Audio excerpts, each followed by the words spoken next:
Hi everyone, I'm Todd. Hazel's at work and Leilani's in school. Well, today is a milestone for our Philippine life.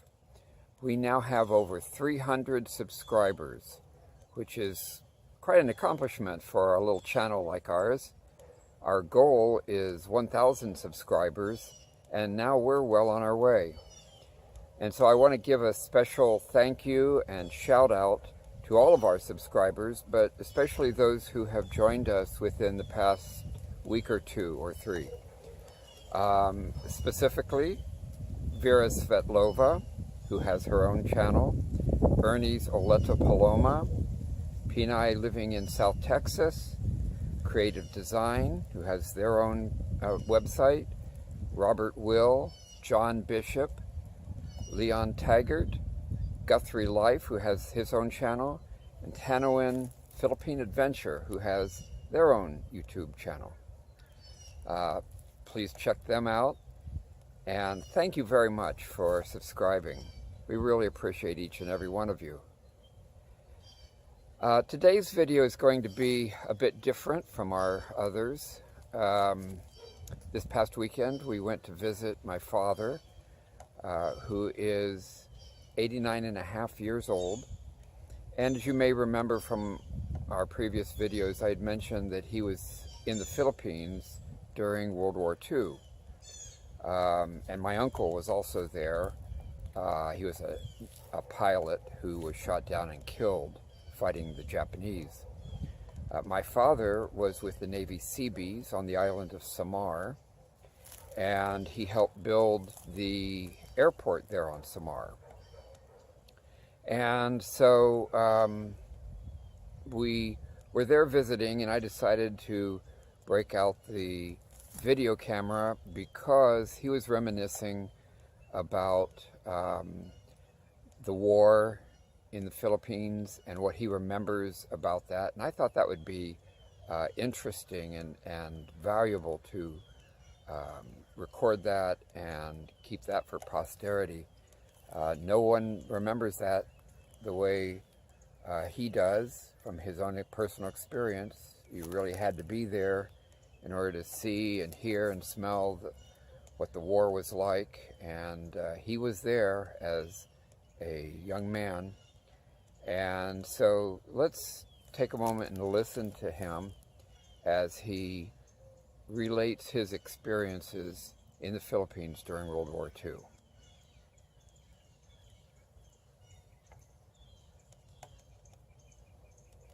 But some images are so vivid that you never forget, I guess.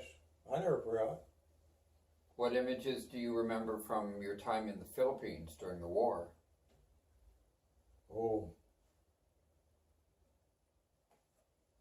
I remember just about everything.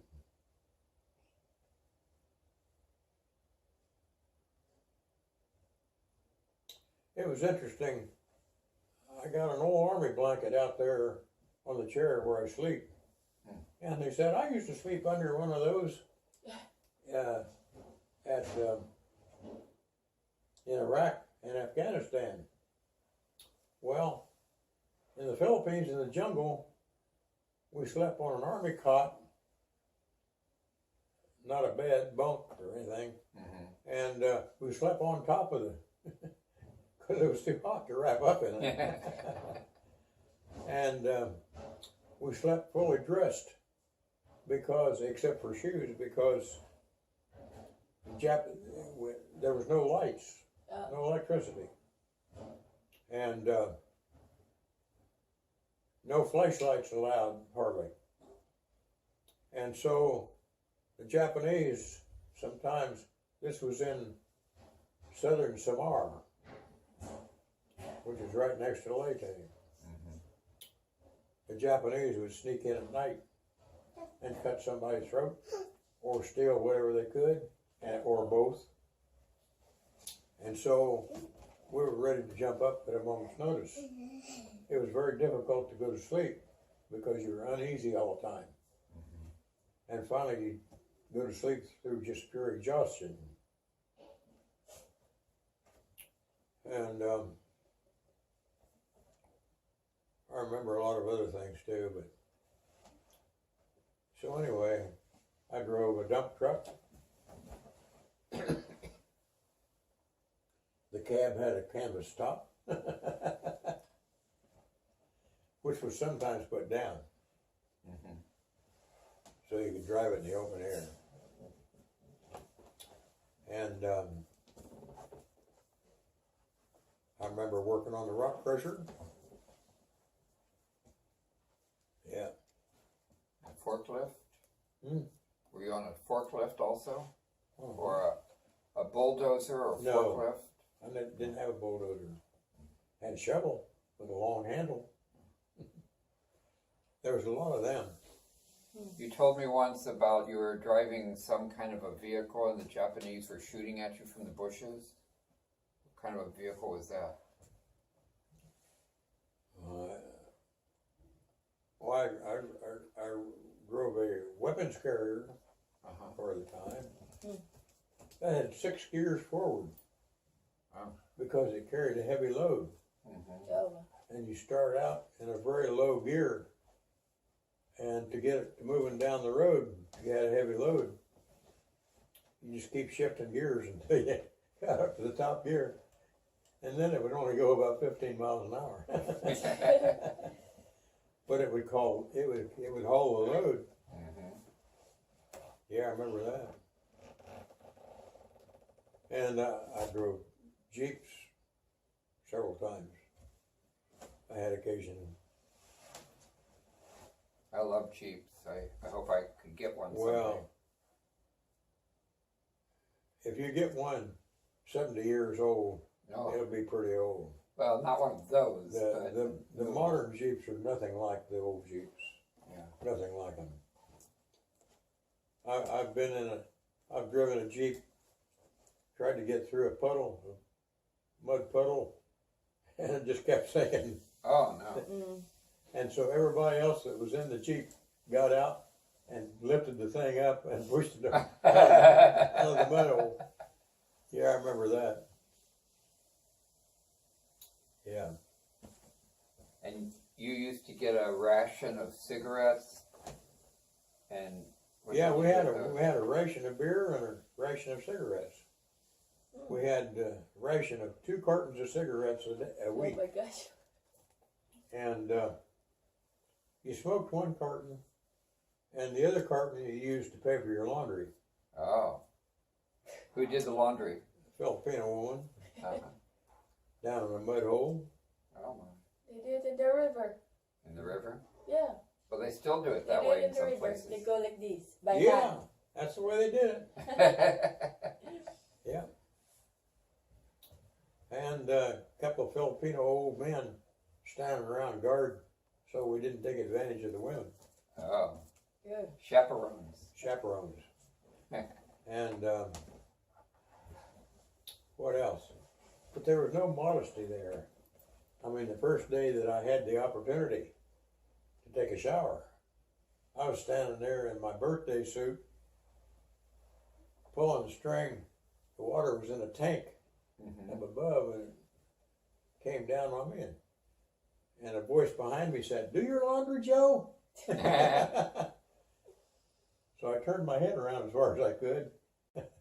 I made a deal with her over my shoulder. But anyway, that was rather embarrassing for a 16-year-old, 17-year-old boy. Well, actually, I was 18 at the time. Yeah. Just barely. Even so, I wasn't used to that. So anyway, and the ration of beer, we had 3 cans of beer a day. Oh. And it was Schlitz in a green can. And the beer was as new and as green, although I didn't know the difference, as the grass. Oh, my. Green beer. It was, beer. Green. Because you couldn't drink the water. Oh. Oh. The water came up. It was I don't know if you've ever smelled sulfur water down here. Oh, yeah. Well, it was a lot worse than sulfur water down here. Oh. And so anyway, we had this ration of three. I never drank beer before in my life, and I grew up in a great beer drinking town. I mean, Brookville, Indiana. They were German. They were German Catholic. They drank and they some all beer. drank beer. Why was it green, though? I've never heard of green beer except on St. Patrick's Because Day. it was new. In order to be good, beer has to be aged. Right. So they tell me. I'm not an expert on beer. But it was okay with me. It was wet. And it was better than nothing to drink, because there were a lot of times we went without anything to drink or eat. But then, like everything else, it passes one way or another. I had an uncle who was shot down at the Battle of Leyte Gulf. Yeah, that was her brother. Mom's brother. Keith was his name? No, that was her younger brother. Younger brother. What was Eugene was her older brother. Eugene. They called him Eugene. And he's the one who was shot down. He was shot down at in the Leyte Gulf. Was that a In P-38? Ormoc Bay. He went down in Ormoc Bay. Oh, that's in Lady. Yeah, that's what he just said. And, Was he flying a P-38? yeah, Oh, at the time, he was strafing a Jap ship. And the Battle of Leyte Gulf lasted 24-hour days. Lasted 3 days. We lost 3,000 people in 3 days. And the whole Pacific War, the reason Japan started it was to get control of all the routes to have oil shipped, because Japan had no oil. Still hadn't. And so they wanted to ship their oil. That's the reason they attacked Pearl Harbor. That was their first attack. Well, at the battle, see, you see in newsreels pictures of Iwo Jima all the time. That's because that was a horrendous fight, Iwo Jima. But they could take pictures on land. They take pictures of raising the flag on Iwo Jima and all that stuff. But the Battle of Leyte Gulf, lost 3,000 people in 3 days.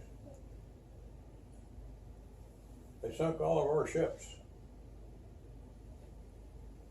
Japan did. Just about all of them. And the Japanese admiral got off of his sinking ship and got on his last ship that had enough oil for their burners to get him back to Japan, and he advised the emperor to surrender. Well, we hope you enjoyed that, and thank you for watching. Please stay tuned as we continue our preparations for the big move to the Philippines. And when we arrive in the Philippines, of course, we'll be making ongoing videos of the places we see and explore. And we hope that you'll be staying with us for the journey. Thanks again for watching Our Philippine Life. Please remember to like and subscribe. Thanks, and bye-bye.